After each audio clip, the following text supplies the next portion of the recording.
মানে ব্যাপারটা হলে হ্যাঁ ভোট এটা না ভোট এটা, তাহলে এটা কি বোঝায় কি, এটা তো আমি বুঝতে আমার মাথায় বেনে ঢোকে না। ভোটটা তো আমরা এটা মনে করেন সাধারণ মানুষ আমরা বুঝি না। গণভোট বলতে বুঝি যায় যে সংস্কার। গণভোট কি? এটা তো আমি বলতে পারবো না স্যার, এটা আমি বলতে পারবো না, জানিও না। আমার জীবনের লাইফে আমি ভোট একবারই দিছি, একটা ভোটই দিছি, এতটুকুই জানি। কিন্তু বয়স তো শেষ হয়ে গেল গিয়া, অন কি এর কয় গণভোট কি, এটি বাজান আমি কিছু বুঝিও না। গণভোট বলতে কি বোঝেন আপনি? গণভোট বলতে বুঝি যায় যে সংস্কার এগুলার যেই এগুলা দিছে যদি খবর দেয় তাহলে এগুলা পালন করব।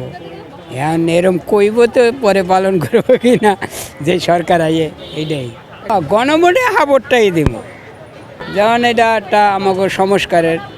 গণভোট বলতে কি বোঝেন? গণভোট বলতে তো আমরা তো কোনো সময় গণভোট দিই নেই, বা গণভোট এখন শুনতে আছি যে হ্যাঁ না উত্তর একটা। তো আমরা তো জানি যে ৭২-এর সংবিধানের রূপে কোনো সংবিধান নাই। মামা গণভোট বলতে কি বুঝেন? গণভোট সবারই অধিকার, এটা সূক্ষ্ম হইলে সব দিকেই ভালো, এটা আমি মনে করি।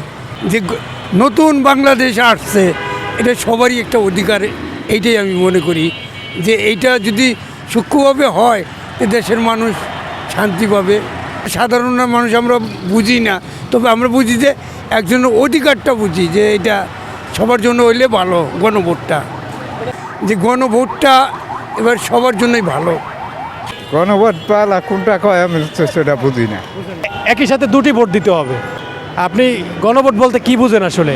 মানে ব্যাপারটা হলে হ্যাঁ ভোট এটা না ভোট এটা, তাহলে এটা কি বোঝায় কি, এটা তো আমি বুঝতে আমার মাথায় বেনে ঢোকে না। এটা তার পক্ষে যাবি কি হ্যাঁ পক্ষে যাবি কি না পক্ষে যাবি, এটা তো আমি কিছু বুঝে হারিয়ে পারি না। অগ্রযাত্রা প্রতিদিন নির্ভীক প্রত্যয়ে উজ্জীবিত।